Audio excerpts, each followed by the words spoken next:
Welcome to our podcast, What's Up India. Here, we have light and insightful conversations about energy efficiency and sustainability. So, get comfortable, grab a coffee, and tune in. Hello and welcome to our energy podcast, What's Up India, where we will be chatting with experts to dive into pressing issues around the climate and energy debate and India's sustainable future. My name is Aarti Khosla. I am the Director of Climate Trends, and in this very first episode, I'm privileged and honored to be in conversation with Mr. Saurabh Kumar. Mr. Saurabh Kumar needs little introduction. He's known as the Energy Efficiency Officer of India, but for better introduction, Saurabh is right now the Vice President at the Global Energy Alliance for People and Planet, GEAPP. And before taking on this role, Saurabh has successfully led the Energy Efficiency Services Limited in high impact energy efficiency projects that are becoming household names in India, like the Ujala scheme, the Affordable LED scheme, which has fundamentally changed how India just looks at the light bulb now. There are several other feathers in Saurabh's cap, including the street lighting program and a few others that we will talk to Saurabh about as we go along. Thanks very much, Saurabh, for being with us today and also for kickstarting a process where we want to bring energy efficiency as an equal participant in India's climate story, energy story, and to make sure that there is as much emphasis as well on efficiency and saving as much as there is on installing clean energy and bringing in new areas like green hydrogen and so forth. There is a lot that is happening in the international space at the moment, especially when it comes to climate debates, both geopolitically as well as in terms of finance and technology. And the importance of energy efficiency as such cannot be overstated. The huge role that it plays, not just in bringing down emissions, but as well in making a contribution to what will be India's clean energy story. My first question to you is a little bit of a perspective from the past, because you ran this whole campaign. The BE star ratings became a very popular household initiative. But at the same time, when we look at how consumers are buying appliances, at best, still it feels like a lot of them are 3-star rated. And I wanted to ask you if you feel that the LED style exercise can also be applied to appliances to upgrade them to higher grade? And do you think, what are the kind of issues that will come in to make sure that there is some kind of demand aggregation, and is the LED story applicable to other appliances? First of all, Aarti, thank you very much for inviting me to this podcast, and also thank you very much for your very kind words. I don't think I deserve all of them, but nevertheless, I will take it. Let me begin with the fact that yes, the LED aggregation can be replicated. In fact, while in ESL we did try and do that for fans and air conditioners, we were reasonably successful in fans, not very successful in the air conditioners, but the opportunity is enormous, and we have to find a way to do that. And I'll just give you some numbers which I picked up. India last year sold nearly 10 million ACs, 9.7 million to be exact. And you rightly said 3-star rating is what is the most preferred brand which is being taken. Now, a 3-star AC, the input power is nearly 1700 watts for delivering the cooling for a 1.5 ton air conditioner. In India, while in ESL, we had procured an air conditioner, which we were calling a super efficient air conditioner, with a input rating of nearly 900 watts. In the world, let me tell you, the same output can be delivered in about 600 watts. So let's presume for a moment that we are able to move the market from 1700 to about 1000 watts. And if you just multiply 700 watts of saving multiplied by 10 million, we are already talking about a 7 gigawatt reduction in a year itself. And so that's the first number I wanted to throw up. Number two is the other cooling appliance that is very widely used is the fan. And fans came under mandatory labeling only last year. And till about last year, just 2 or 3% of the fans that were sold were rated. All others were unrated, which means an unrated fan will be somewhere around 65 to 70 watt. In fact, if you have not changed your fan for 5 years, your fan will be not less than 70 watts today. The total number of fans that are sold every year in the market was about 42 million. And we have BLDC fans, the brushless DC motor fans, which are about 1/3 of the rating of a normal fan. Their market size is just 2 or 3%. Imagine if we can push the whole envelope into a brushless DC kind of a thing. Enormous savings, at least 2 gigawatts a year is what we'll get. So what I'm trying to say is that 2-3 things needs to be done, and hopefully as the new government comes up and hopefully sustainability, energy transitions, energy efficiency becomes core to its agenda. Number one, we need to make a distinction between a 5-star label and a super efficient label. That distinction does not exist. This has driven the market, and if you recall, way back in 2019, the government introduced green number plates for electric vehicles. So that's a kind of first thing that needs to be done. Number two, we need to have a Ujala kind of a demand aggregation. And I'll take one more minute to mention that we have already, in GEAPP, we have been helping Orissa government and the 3 DISCOMs.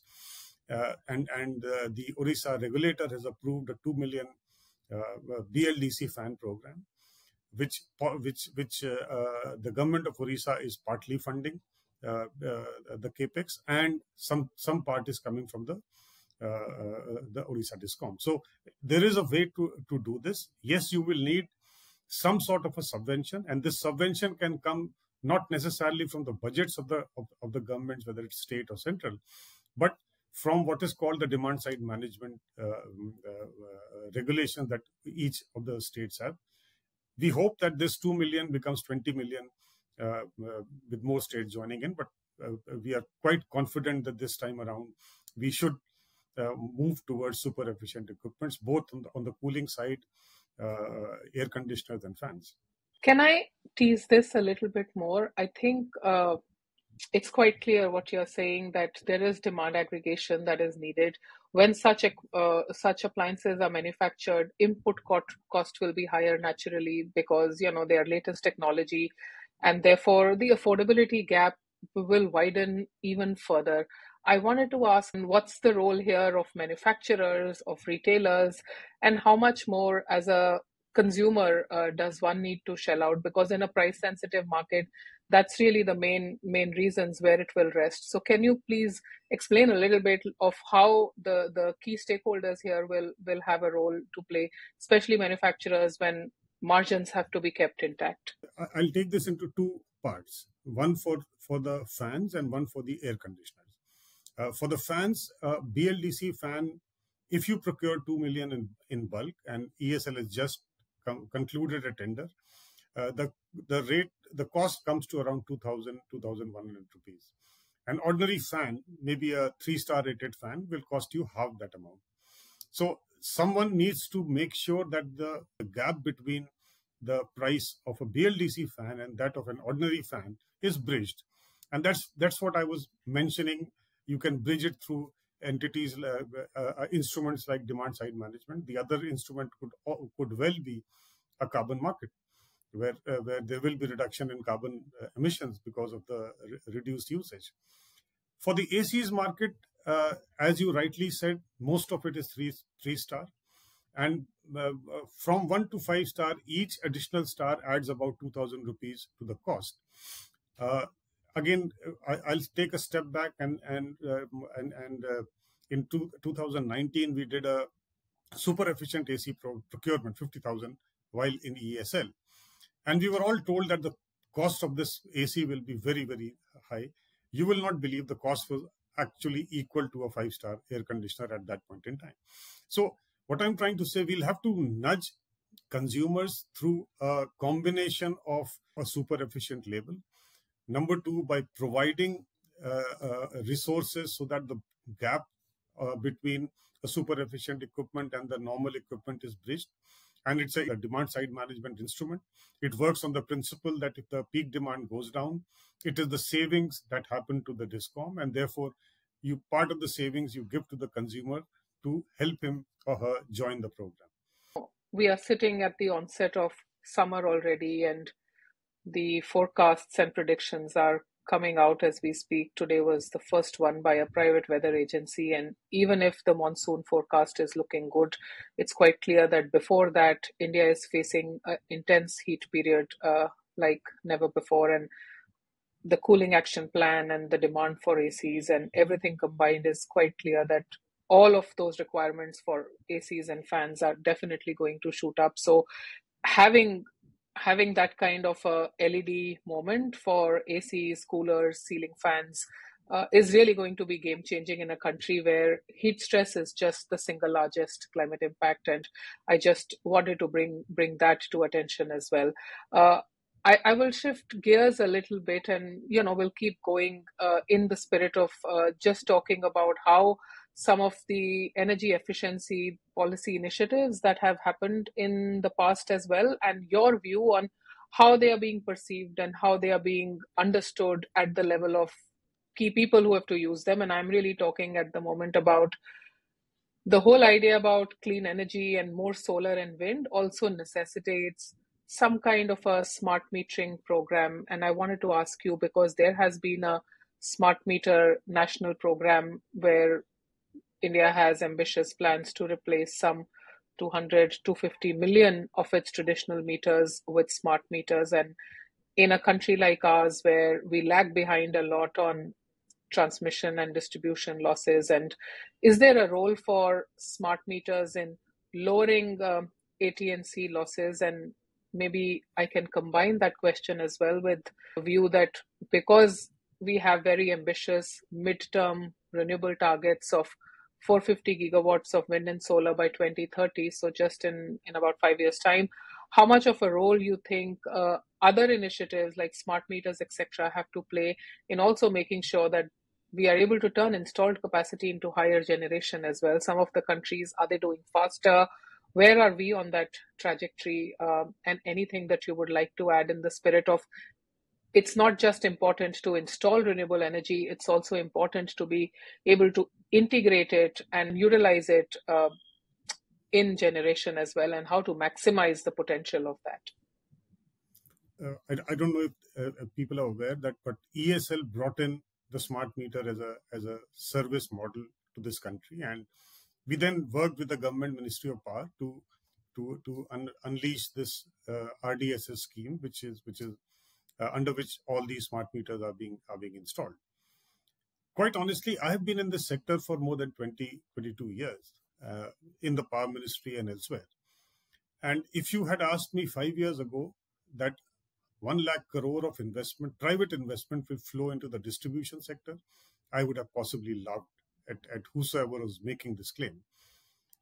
But I'm really glad and extremely upbeat to say that almost 100 million smart meters orders, LOAs, have been placed, all of them going to private investments. And you have all the big private sector investors coming in, not just utility companies like Adani's, smart meter players like Secure and Genus, but also Macquarie's of the world, Everstone Capital of the world, who are actually taking up projects and implementing it.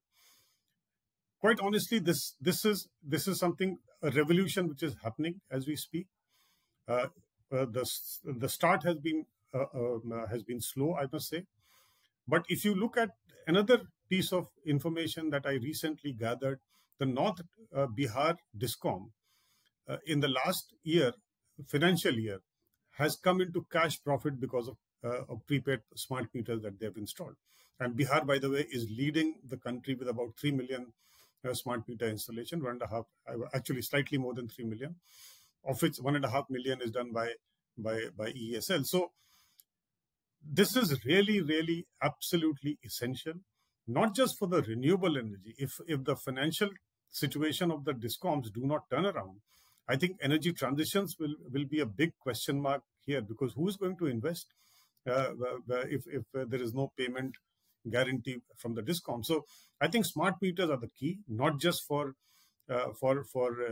helping integrate more renewable energy by demand flexibility, by demand response, but fundamentally to change the way the financials of the discom look like. And the smart prepaid metering also reduces the discom's financing cost, because what it does is that it reduces the need for a working capital. And as you know, working capital loans are perhaps the longest, the biggest part of a portfolio of the discom. So I think this is a program that is going on extremely well.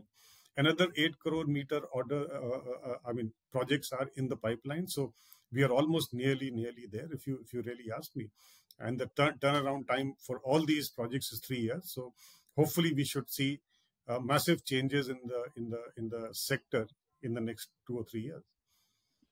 And also quite significant, I suppose, when you say smart meters going very well in states like Bihar, and I'm sure there are other examples too, but the way they are digital, they are meant to be more accurate. You do less tampering with them. So, in places where discoms are already in the red, and then to have pilferage and all of those losses, at least that aspect as well can be minimized, and just a better and more kind of in tune with India's idea of digitization as well. So even as a consumer, the whole idea of having bidirectional meters and all is pretty progressive and forward-looking in that sense.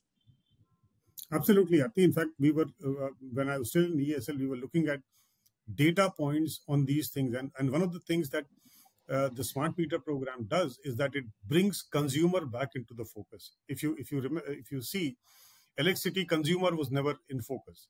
I mean, I'm giving you a connection, but that's about it. The consumer doesn't know what happens to the electricity bill. But here, because of the bidirectional communication and because of the mobile apps that have now been developed, I can monitor my consumption on a 15-minute basis.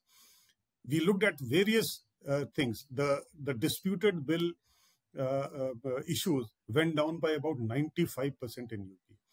The on-time payments increased nearly to 100%, and people were willing to pay because there was transparency, and there was nothing in between them and the discom. So it has also helped the overall consumer centricity of electricity, which was never there in the sector traditionally for over hundreds of years. I wanted to ask, in the sense that on the one hand, we are talking about all of these things at the consumer level, placing primacy to consumer needs, making sure that discoms losses are minimized. On the other hand, India also talks about a very good G20 that we landed last year, and doubling energy efficiency was one of the key outcomes of that, along with tripling renewables and kind of shifting the focus on finance from billions to trillions. There is a lot that sits in between what's happening on ground and what's happening in the international fora, where everything becomes political and quid pro quo more than just the domestic imperative to act. And in your role of being an energy efficiency in charge for a country like India and the contribution that you have made to India's sustainability policy, I wanted to understand, how do you place the whole uh, ideas of energy efficiency as central to the climate debate today? Where do you see India's gains that are happening? Net zero feels very far down the road. 2030 targets are more immediate, but even more than that, day-to-day energy conservation is far more just important and intuitive and makes logic. But is that how policy makers also understand at the state level? Are they taking measures in the context of what's short, medium, and long term? Or where does decision making understand all of these efforts internationally, nationally, and the implications of them at a local level? So, Aarti, I mean, if you really ask me, in my almost 15 years with energy efficiency, or slightly more, 17 years to be precise, this is one subject which has kind of a concurrence across, whether it is the domestic policymakers or even the international policymakers. And it's something which no one ever disputes, that we need to do energy efficiency. In fact, I'm sure you remember early 2000s, the famous McKinsey cost curve that came up, that if we were to reach, at that point in time it was called 450 parts per million, which is now 1.5 degree target, 55% of mitigation options would come from energy efficiency.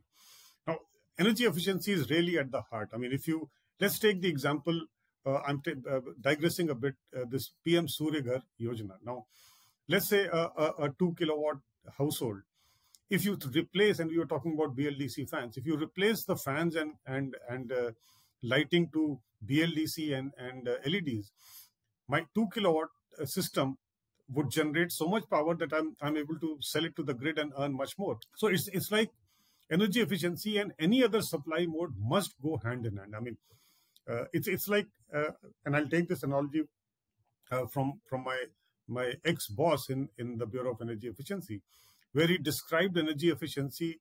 Without energy efficiency, if you have a bucket which is leaking, you can never fill it. So that's really the case here. Having said that, while India has done, I must say, very, very well as far as energy efficiency is concerned, I don't think there's any other developing country which has such comprehensive policies and market-based programs for energy efficiency. But the real challenge is, because all the action takes place at the state level, the capacity of the states is very, very low. To understand these things, how do you create a project of energy efficiency? I just mentioned to you, we helped Orissa government and the Orissa Discoms shape a project and get it approved from the regulator. So that is the kind of hand-holding support that is needed at virtually all levels. And I may just add that we at GEAPP are putting together a kind of a small institutional framework to help states in basically enhancing energy efficiency. I feel that doubling energy efficiency is still a conservative role. We can actually triple energy efficiency in the next 7 to 8 years if we focus on it and we get the right kind of instruments into place. I wanted to ask, because you mentioned GEAPP and the salience of just transitions in the global climate political context. Indonesia got a just transition partnership, Vietnam got one, South Africa got one.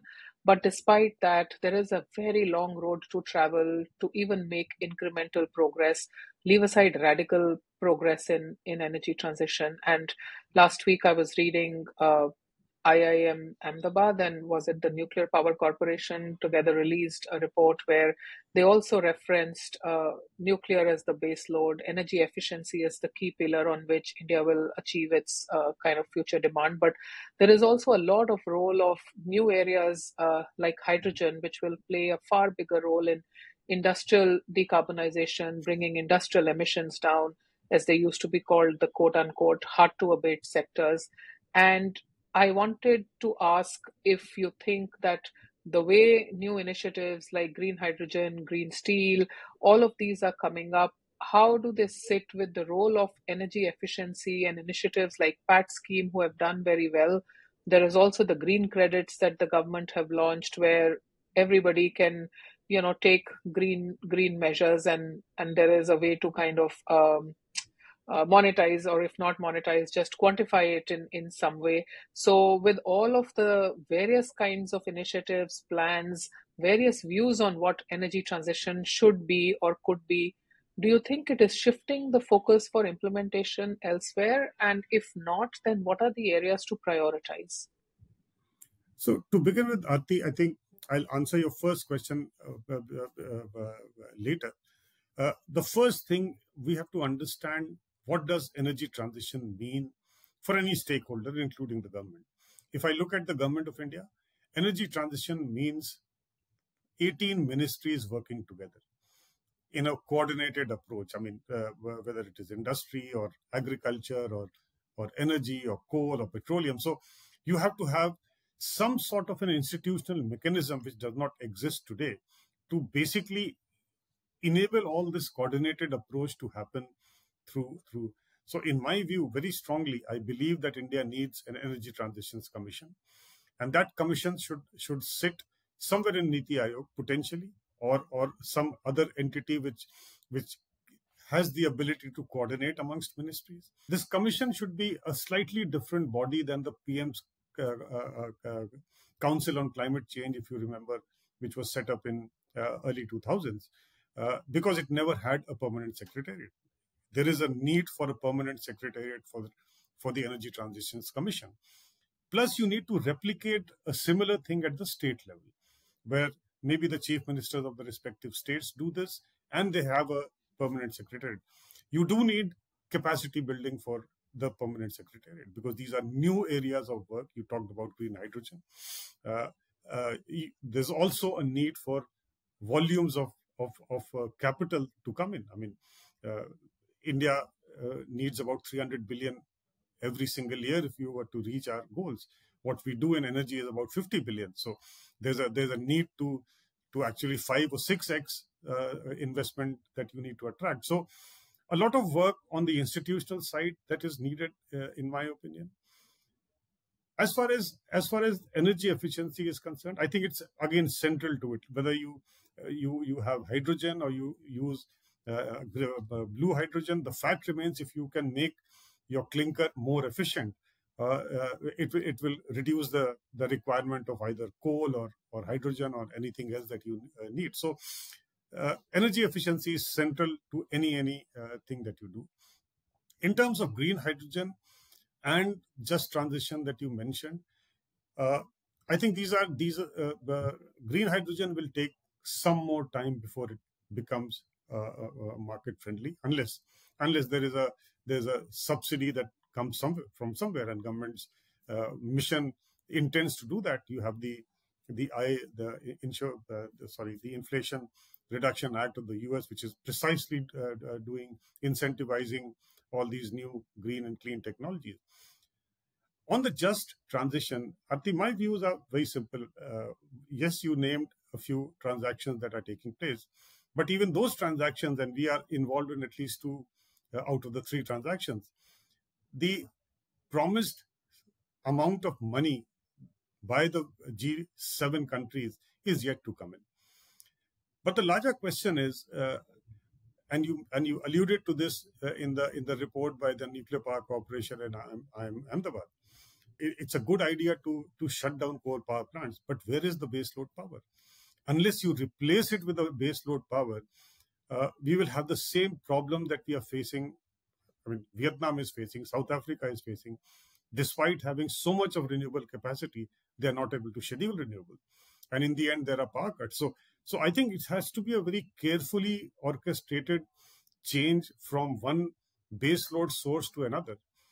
Could be nuclear, could also well be energy storage with renewables. But then cost and affordability are issues that we need to have take a look. So I think this will come.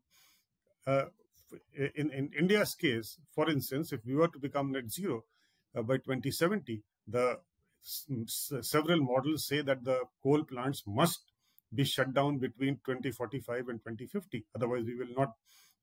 But will that happen with 80 gigawatts of coal capacity coming in precisely for the reasons that I mentioned to you? Is a question mark that we possibly need to look at new technologies and affordability, and where does the money come from?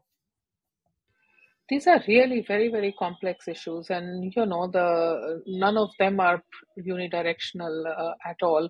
The deals or transactions that have happened in other countries have not upped ambition in those countries.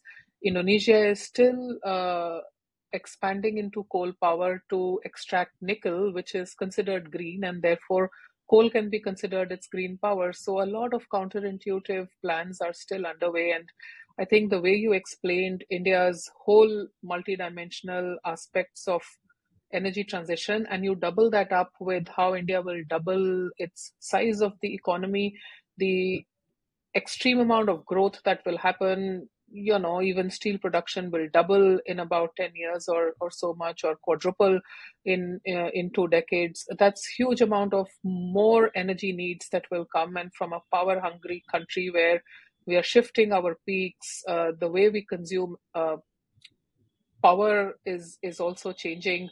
2 years back, I was seeing when the heat wave of Delhi happened, just like the afternoon peak was quite unique as compared to how we've always traditionally used air conditioners and middle class households at night. But the discomfort and the need for thermal comfort, everything is changing. So sometimes we cannot even wrap our heads around the kind of things that are happening, and really feels to me, with the depth of knowledge that you have and the way you can connect some of these issues, we need a second part of the series for sure. I have one last question, and you can feel free to address it in whichever way. But I wanted some answers on the politics and perspectives of this whole idea of how India's position became after the G20. We inducted Africa in, it became G21.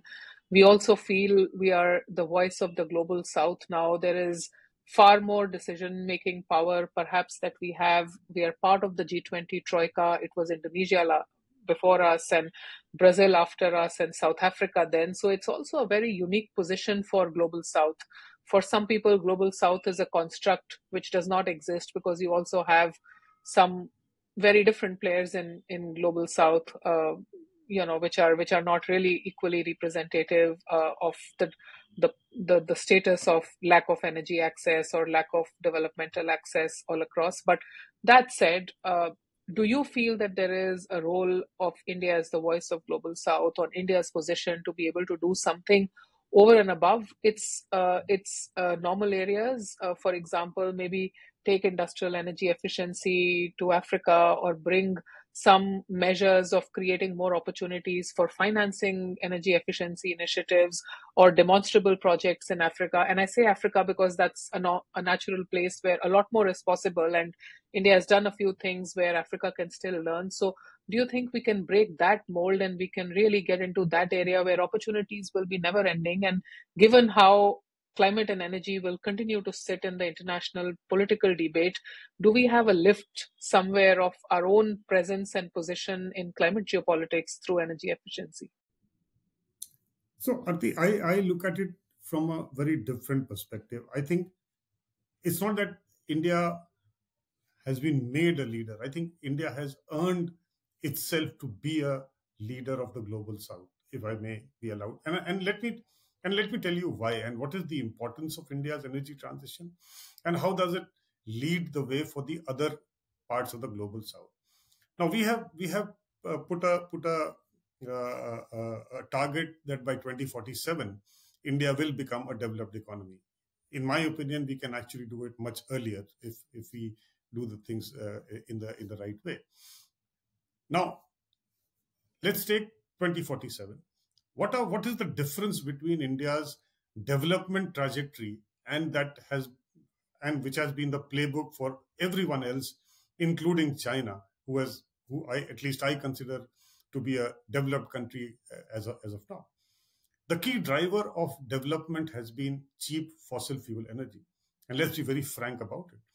Now, what is India doing and showing to the world that we are doing is a development path with clean energy.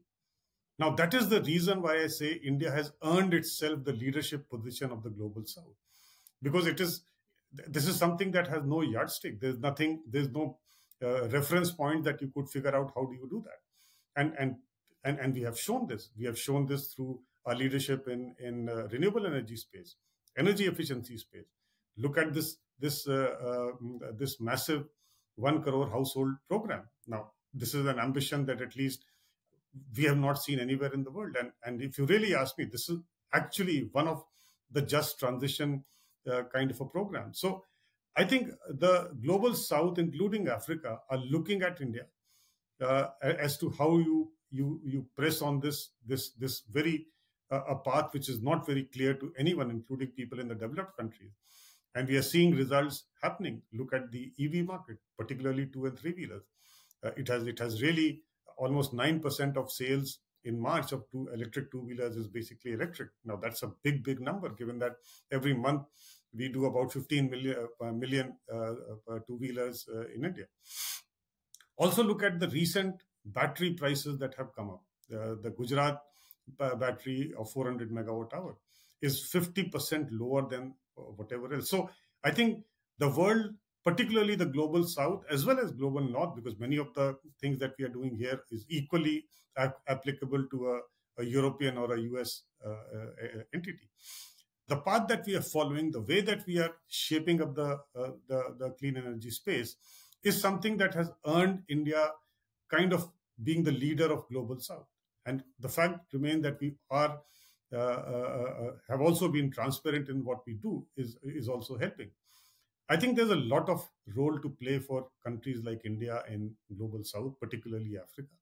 And I mentioned to you that we are putting together an institutional framework that we are calling GRACE, which is intended not just to, in our own little way, I mean, of course, we can't be replicating what a government can do, but in our own little way, we want to help the state government also replicate what can be replicated in countries in Africa, particularly where GEAPP also works. So I think it's a natural ascendancy that we have seen of India, largely because of the innovations and the programs that have yielded significant results, which are there to stay.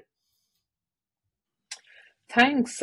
Everything very well said, and totally agree that we deserve that position with the way we brought the G20 group together and everything of how India has acted, even at the Conference of Parties in the last couple of years.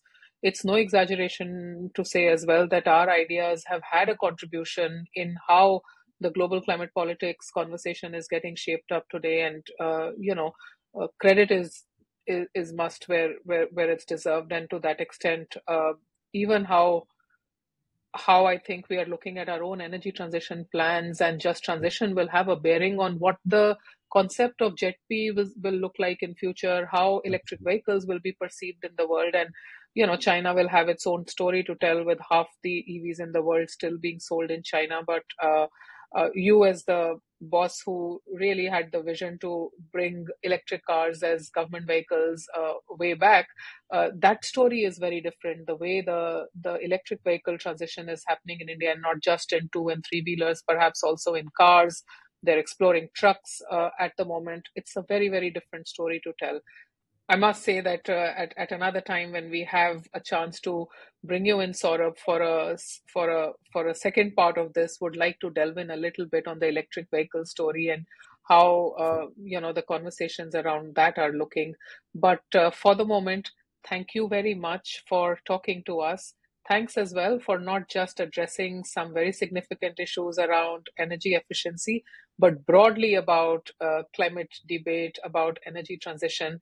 And I hope that this kind of an input really helps some of the listeners to be able to connect the various pieces, because it's pretty clear that none of these things, whether efficiency or clean energy or decarbonization or net zero, are happening in isolation today. They are all pretty connected to each other, and it's all extremely well connected to India's own development story as well.